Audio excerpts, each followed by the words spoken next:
Hey guys, welcome to the channel Rockin' the Country. I'm Don, and I got a goofy grin on to start this one off. And I don't know this song as far as I know. Even though I knew Donna Fargo's name growing up, I didn't know much of her songs. And then when I met her a week ago at the Mule House, courtesy of Brenda Lynn Allen and hosting Donnie Most and, Ralph Malph of Happy Days, that thing, Donna happened to be there, and she was so sweet. Everybody wanted their picture taken with her, and she was so gracious. She was so dolled up, the hat, the whole nine. Well, it was just a treat. So I'm like, you know what? I'm going to react to one of her songs. So the next day I did. And then I was hopeful that you guys would be like, I remember her, because I hadn't done anything by Donna on the channel. So, and if you guys had requested her, I didn't recall it. So I'm like, I'm hoping you guys like her the same way the people in the audience did when they found out she was there afterwards, made a beeline for her. Well, you guys did. It was right away. funRonni absolutely was all over it. Renee was all over it. Other folks were all over it. Like, Terry Woods and others were like, I love her. Donna, I remember this and all that. So funRonni, aka Ronnie, made a gift to the channel for me to do this one, and especially Ronnie, because Funny Face was a song Ronnie and her mom used to either sing to each other or say to each other. I don't know how that part played out, but either way, Funny Face was something, and it was so sweet, so endearing. And now you were always there, and Ronnie said that this was Donna's 4th #1 hit in a row. There you go. And I'm still waiting for Donna to either leave a comment in here and then confirm that you want to do a reaction or two with me, Donna. And I'll come to you. I'm in Nashville, so I will come to you and set it up. It will take like an hour, and we'll do a couple of reactions. And it's a very different experience doing a reaction. And you'll be part of my new series that I've had 2 artists already do reactions with me. And they were like, oh yeah, it's different listening to do a reaction.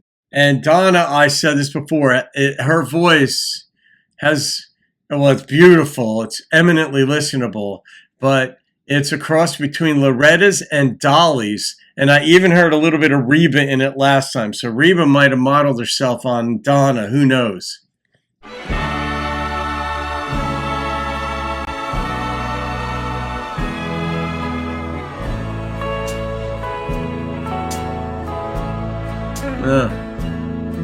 Can't remember my first memory of you. You were always there, and now I know I never knew you well. Oh.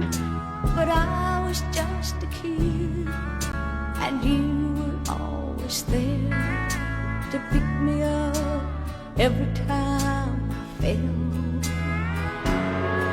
And you always warmed a blanket to wrap around my feet. Yeah. When you tucked me into bed to say my prayers. And I'll bet I never thanked you among all the other things that I took for granted, 'cause you were always there. Yeah, you don't know any different as a kid. Yes, you were always there, so we never took the time for you to tell me your dreams and me to tell you mine.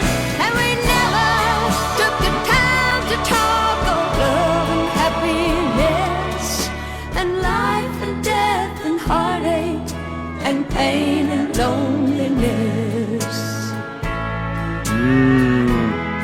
I'm really curious to see how she develops this, just because Donna was an English teacher, therefore likely an English major. And so you study a lot of different ways in which language is used, modifying clauses, how they could be subordinating clauses, how they can be moved around in sentences, creative writing. There's a lot of things that you study in that, but you still have to be able to connect the dots in life in some kind of creative and transitional way from one thought to the next in order for the story itself to work.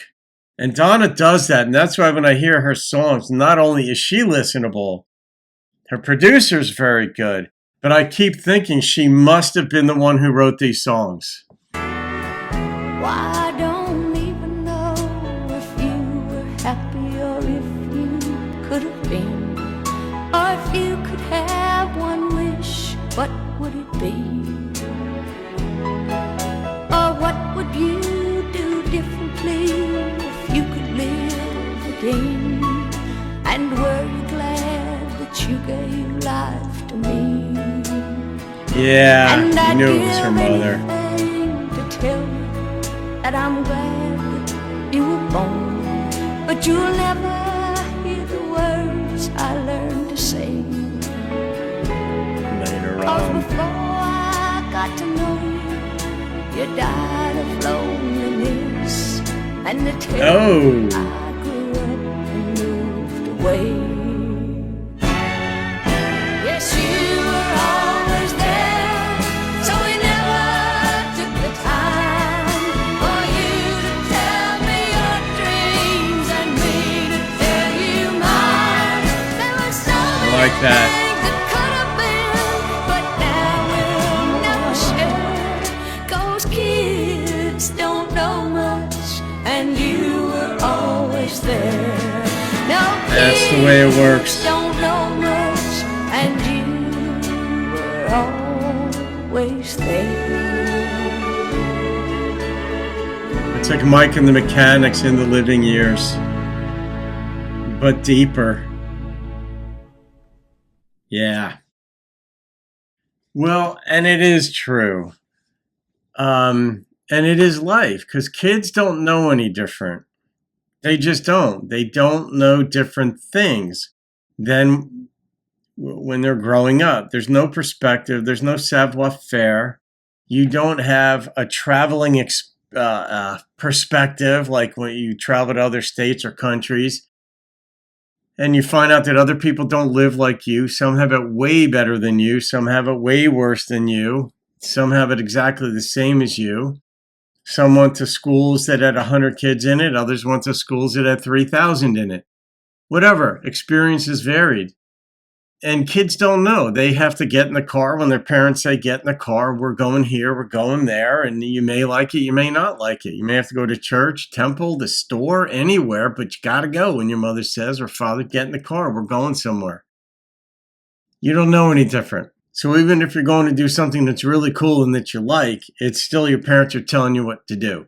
And you don't have perspective that, oh, well, they're paying for that pool membership, the swim club membership, or this or that, and dinner. You just don't know until later. And fair enough. And parents are going to screw things up. And of course, they're going to get blamed for that by the kids. That's also the course of life. And then hopefully, as you grow older, you can learn to forgive them certain mistakes that you thought they really screwed up, but they didn't. Other things you realize, wow, oh yeah, that was a major F up, whatever it was. And you gain perspective. That's life. And then sometimes your parent is gone by then and you don't get to share things. But parents are not always amenable.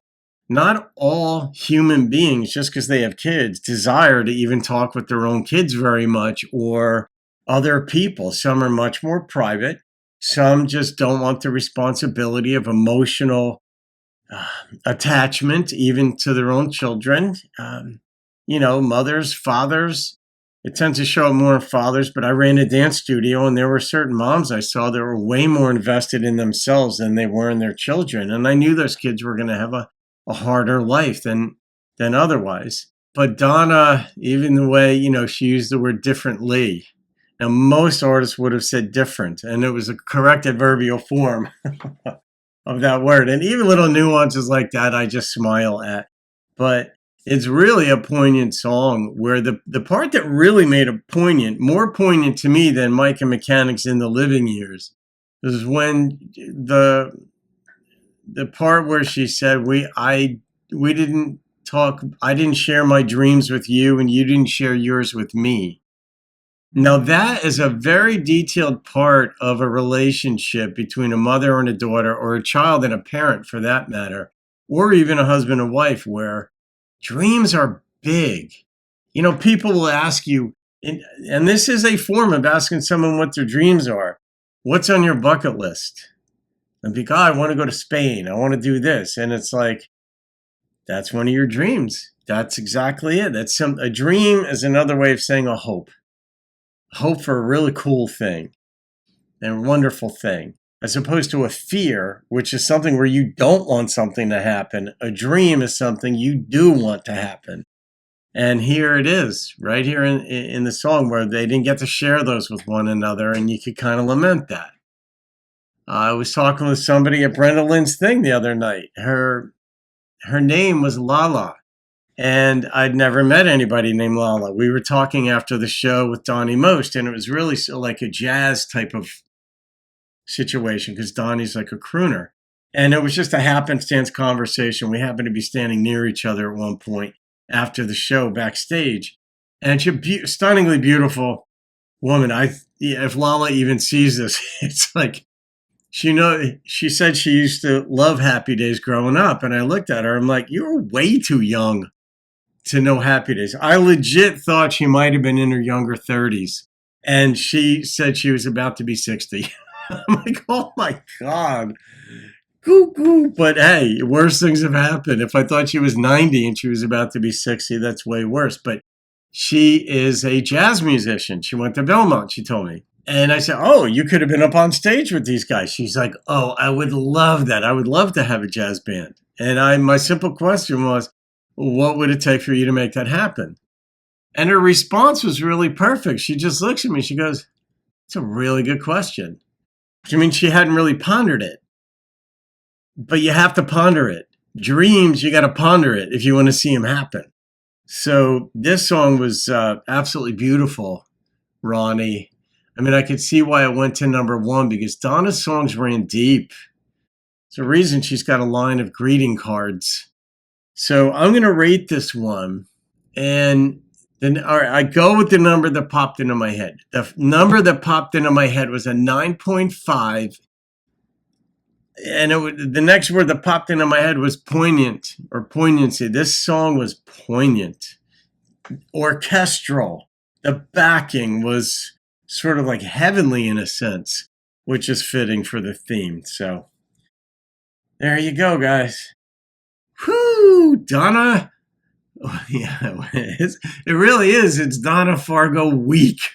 All right, folks. Hope you enjoyed that one. Have a great day. See you on another video and keep rocking the country. And I'd give anything to tell you that I'm glad that you were born, but you'll never